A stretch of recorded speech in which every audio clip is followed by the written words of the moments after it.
Now there's new guidelines being published at places like Bank of America, for example. And what they're saying is that the amount of gold that should be held in reserves should be closer to about 30%. Now that's a 10% difference. Doesn't sound like much.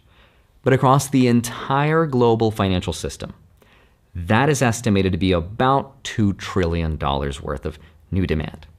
Now gold is not like the dollar, right? You can't print more of it. So that $2 trillion of new demand could translate to a much, much higher price of gold than we've ever seen before. Some people say that in 5 years, we could see gold at double what it is today. Now, I'm not personally making that prediction, but that is a very possible reality, and it wouldn't surprise me.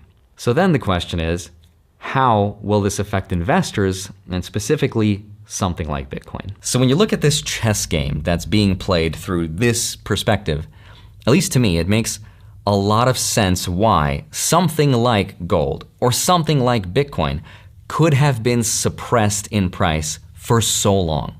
Like if I were a country interested in both options as a possible alternative, why would I want the price of any of it to skyrocket until I had huge amounts of control over it? So I think what we're seeing is a split. On one side, you have China and the BRICS building a world where money is again backed by something physical and old and something people can see and touch. And on the other side, you have the US, which is the world's biggest exporter of paper money. And if China's system is collateralized by gold, the US will eventually have to compete and counter with something that plays to its strength, which could also be its gold. I don't know. But it could also be technology.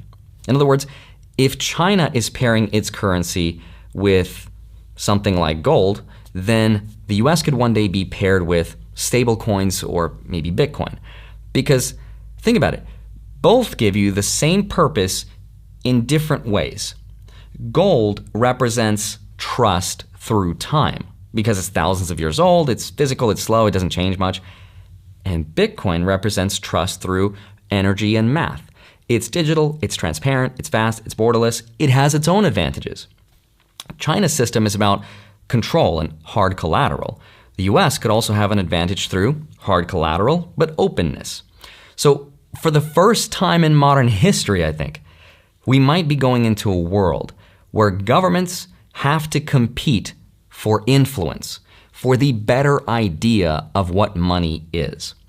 And that's something that has never happened before in history.